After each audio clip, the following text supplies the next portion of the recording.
Alright guys, got the T3, I'm guessing it's the search, it pops up as T3. This is the Xinfrared. I know online there's some other ones that say T3 search on here by Infiray, but on the front it says Xinfrared, it doesn't just show the X. So I don't know if this is like an updated version, or rebranding or what, but it's got the same specs as the other ones, so I'm just gonna assume it's the same. But it's the handle that comes with it. Put your phone in there, plug it in, you see everything, and that's that.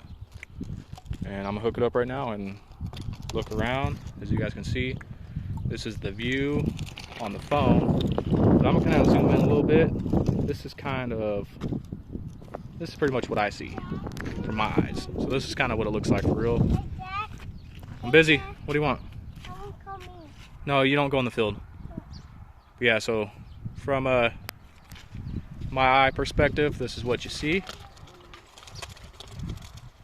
So you get an idea of distance. Look at this guy just riding his little bike. And I'll hook up the thermal and kind of show what it shows, I guess. So stay tuned for that.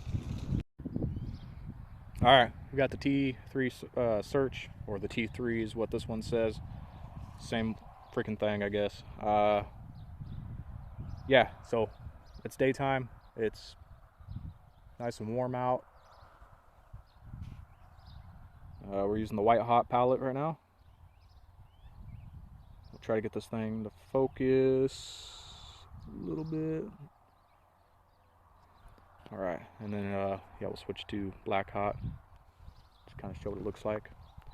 And we're using the Xtherm app.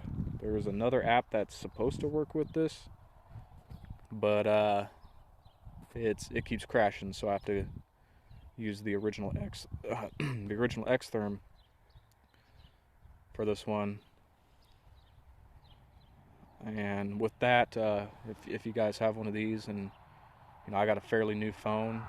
It's got the Snapdragon 8 Gen 3 on it, so it's a very good Android 14 or whatever the heck. But if you download the Xtherm Infiray app to use it for the T2 search or even the T3, it won't work unless you download.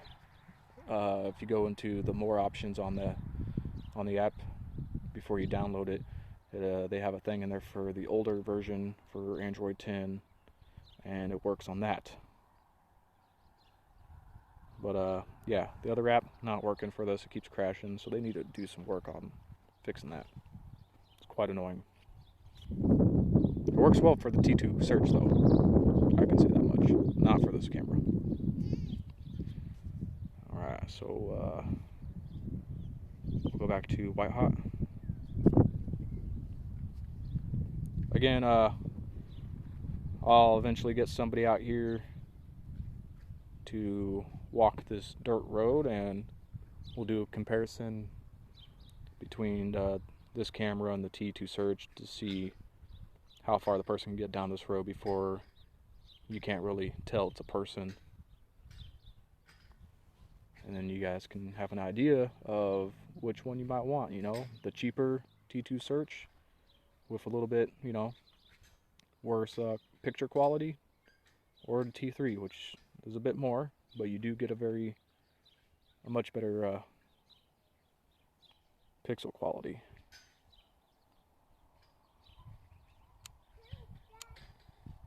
So we'll take a look here at this car. Get it focused real quick.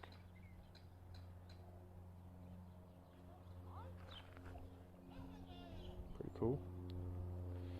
I like that it's got that 25 hertz refresh rate. It's not like slow and laggy like some of these other thermals out here with only 9 hertz. So it's like terrible to be walking around with and looking. So yeah.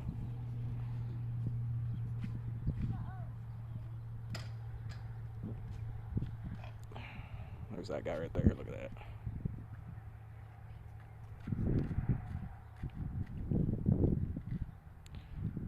What you doing, buddy? Yeah? You can see where we got a black hot so you can see where the sun is hitting the side of this house here, and then where the shade is. It's nice and cool there, nice and warm there. Actually, we'll throw the temperature on real quick just to get a temp reading. Showing 96, and the cold part is 53. It's 96 for the hot, almost 97, somewhere around there. It's not too bad. I'm not sure how accurate these things really are, but they say they're pretty decently accurate. So yeah, we'll go ahead and turn that off now. Just kind of look around. One thing you got to do is be very careful where you point this, especially when the sun's out, because you do not want to accidentally point this thing in the sun. It will destroy the sensor. So just make sure you guys are careful with that. Most of the times, I'm just going to be using this at night because it's just fun to kind of look around and see what's lurking in the fields and